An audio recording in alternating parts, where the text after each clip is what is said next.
Before the crash, before the documentaries, before the whispers, there was just Fu, the outlaw intellectual with a mind sharp enough for Berkeley and a spine hard enough for Folsom. They called him James Griffin in court, but on the yard, in the meetings, on the run, he was simply Fu Manchu. And when Fu spoke, even the loudest men shut up. He wasn't the flashiest Hell's Angel. He was worse.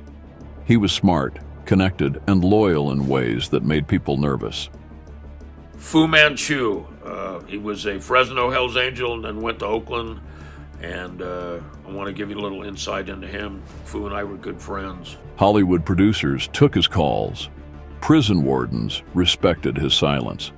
And when the club tried to break him with paperwork, Fu stayed inside the cage on purpose. He lived between biker wars and political power plays, never blinking, never begging. But in the end, it wasn't bullets or betrayal that killed him. It was the center line. This is his story, told in full. The kind they still whisper about.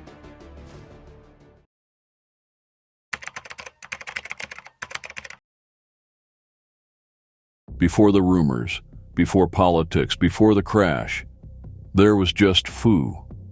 Born James Griffin, he started in Fresno, riding alongside names like Vern and Moldy Marvin, men whose nicknames were earned, not given. Fresno wasn't exactly a quiet chapter, but it wasn't where power lived. And Fu wanted more than patches and parties. So he packed up, rode north to Oakland, and didn't look back. Fu was a Fresno Hells Angel along with Vern and Moldy Marvin. They went up to Oakland. This was the late 60s, early 70s, the era when the club's center of gravity was shifting. Oakland was tightening into a political engine. And Fu? He plugged himself right into the machine. It wasn't long before he started making noise. Not the kind you hear from revving Harleys, but from decisions made behind closed doors. He wasn't just muscle. He was educated, reportedly nearing a master's degree from Berkeley, using his time in Folsom Prison to stack credits while others did push-ups. He was very well educated. I think he had a master's, or he was just on the verge of his master's from Berkeley. He had got a lot of the classes accomplished when he was in Folsom. Just a hell of a guy, you know. You either love Fu or you hated him. And I'm one of the guys that loved him, and I miss him. Fu wasn't loud, but he wasn't soft. He knew leverage. He knew optics. And he knew when to show force without saying a word. He caught heat early prison time more than once, maybe twice at Folsom. Nobody kept perfect track, but the walls remembered him. But Fu came up to Oakland. He got in trouble up there a few times. And, you know, he went to prison a couple times. I know he may have been in and out of Folsom. He might have been there twice. I'm not really sure. I know he was there once. In one instance, he was scheduled for release. His bike was brought to the gate. The crew waited. Then came the paperwork. A non-association clause. If he left, he couldn't talk to any angels. But I remember once in the early 70s, he was scheduled to be released from Folsom, and a bunch of guys got together, rode up to the prison, took his bike up there, and at the last minute as he was checking out, they presented him with some new paperwork that would not allow him to associate with the club. There was a non-association clause. Fu didn't even blink. He refused to walk out, turned around, stayed locked up. And Fu was so down and so involved in the politics of the Hells Angels, he refused to leave the prison. He stayed in there. Everybody was disappointed. They had to go home without him, truck his bike back. Because for Fu, a taste of freedom wasn't worth choking on betrayal. Eventually, the system let him go, maybe hoping he'd burn out. But Fu wasn't the kind to fade. He was just getting warmed up.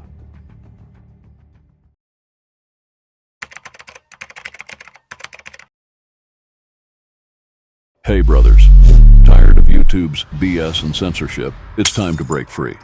That's why I've shifted gears to Patreon, where I can bring you the raw, uncensored content you crave. Join my Patreon crew and get an insane package deal. Exclusive early access to all videos, days before YouTube, 100% ad-free viewing experience. Uncensored, no-holds-barred community discussions, double the content. 2 killer videos every single week, VIP access. Direct interaction with yours truly, inside scoop, exclusive biker world updates you won't find anywhere else. Ready to join the elite? Hit that Patreon link now. Your support doesn't just keep us rolling, it fuels a revolution of uncensored, unrestricted content. Join now and unlock a world of exclusive benefits. When he finally walked out of Folsom, it wasn't with fanfare. It was with unfinished business. Fu had spent years navigating the kind of politics most members tried to avoid. And once back in Oakland, he returned not as just another rider, but as a trusted inside operator. Not for one crew, for the entire brand. Fu is a very powerful figure. I know when the New York City 3rd Street crew were celebrating their 10-year anniversary, they asked Fu, along with Sandy, to go on all the TV shows and talk about celebrating the 3rd Street crew's 10 years of Hell's Angels in the city. So he was a powerful guy, He had connections most outlaws only dreamed of. Rock Scully, Jerry Garcia, Bill Graham. He also introduced me to people in the business. I had met Rock Scully, Jerry Garcia, Bill Graham, some of these different country and western performers, all through my relationship with Fu. Through Fu, the Angels got their fingerprints into places the cops couldn't reach. Hollywood green rooms, counterculture back doors, and concert production deals laced with more than music. He co-founded Charlie Magoo Productions alongside Deacon Proudfoot, naming it after a beloved angel who died from a heart attack.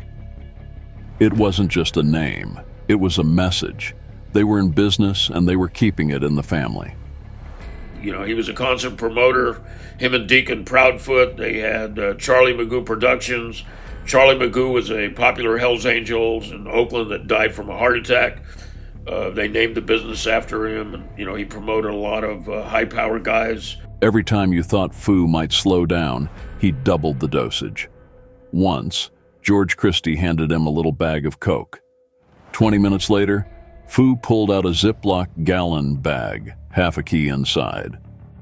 And I know anything you would do, Fu would do it better. I pulled out a little bag of Coke one time, like a little stamp, something you'd put a coin in or a stamp, and handed it to him, gave him a snort. About 20 minutes later, he pulled out his bag, and it was one of those gallon Ziplocs with about a half a key of cocaine in it. So everything he did big. But behind the flash was a mind wired for detail. He helped shape Hell's Angels forever while still locked up, appearing in early cuts beside Sonny Barger, both in prison garb, both building a myth in real time. The movie Hell's Angels Forever was done when Fu was in Folsom Prison with Sonny. And there's actually, if you see one of the early cuts, there's a interview with him and Fu. They're at Folsom Prison with their prison garb on. And when Fu got home, he really had helped change that whole direction of that movie. Jerry Garcia had given us some money to finish the movie, and he also, Fu made some introductions for us. When the Rolling Stones finally paid their long-owed debt from Altamont, Fu was in the room when decisions were being made about where the money would go. And I remember I found out that the Rolling Stones, I found out through an outside source in my concert promotion business, that the Rolling Stones had finally paid the debt off for Alan Pizarro's defense from the Altamont deal. And I got word that Oakland and New York City were going to cut the money up and keep it in their own private treasuries. Someone leaked that information. Fu didn't take it lightly. He wanted to know who talked. Pressed George again and again. How did you find out? He never got an answer. And I remember Fu was just dumbfounded. He wanted to know, he always pressed me up until his death, how did you find out about that money? They were trying to find out where the leak was or who gave me that information. And it kind of became a running joke between me and Fu. I never did tell him who told me, and I don't think I'm going to divulge it now. But it caused a lot of waves, But he never let it go either. Because Fu understood something most outlaws forget.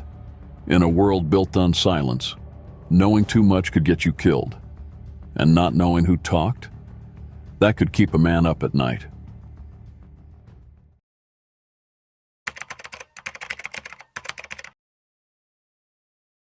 By the early 80s, Fu's legend was fully formed. He'd stood shoulder to shoulder with club royalty, built bridges into Hollywood, stared down prison walls, and refused to trade brotherhood for freedom. Twice. But legends don't retire quietly. They crash hard. It was a holiday weekend, the kind of time angels marked with funerals, runs, and trouble. George Christie was heading down to San Diego, prepping for a ride that would stretch all the way up to Big Bear. Fu's end was tough, man. It was a holiday weekend, and we were on our way down to San Diego. I think there was a funeral down there. And then from the funeral, we were going up, maybe up to Big Bear or Lake Arrowhead. We were having a run in the south. Somewhere between plans, the call came through. Call Robert Pollen. The voice on the other end didn't hesitate. Fu's dead. Driving a new Trans Am, Fu had crossed the center line, head-on collision. No skid marks, no last words. He died instantly. Fu was driving a new Trans Am or something, and he was riding the center line, and he drifted over and hit another car head on. I know Fu died immediately, just instantly. Nobody remembers much about the other car, and maybe that's the point. Fu always lived like the middle of the road was made for him. That day it wasn't. The news hit like a pipe to the chest. I really took Fu's death hard. I mean, it took me a long time to come to terms. He was such a powerful individual. Christie remembers waiting at the funeral for Fu to sit up, adjust his collar, and tell them what they were doing wrong. Because that's who Fu was. The guy with the bigger plan, the louder bag, the last word. His funeral felt wrong without his corrections. They say he had nearly finished his master's degree from Berkeley, grinding through coursework while in Folsom. Not just brawn, brain, precision, fire. A rare mix in a world full of loudmouths and crash test dummies. After he died, the whisper started. Some podcaster claimed he'd been an informant once. Christie shot it down fast. Said Fu took the stand in his own defense, pointed fingers like they all did when someone else flipped first. Standard playbook, not betrayal. There's a podcaster on YouTube. I don't know if he's a former police officer or what. He identifies Fu as a one-time informant. I say that's bullshit. I know Fu took the stand in his own defense once, and he may have somebody ratting on him that was an informant for the cops. He may have said, "No, it wasn't me. It was him." That was kind of a standard practice back then, and people still did it all the way up with the Tony Tate trials. So if somebody's pointing a finger at you, it's more than appropriate. If you get on the stand, if they're working with the cops, you point the finger back at them. Still, it stung, because Fu wasn't around to answer back. That's the tragedy with giants. Once they're gone, people get brave. But the ones who really knew him, they don't talk too loud. They just remember the silence he left behind.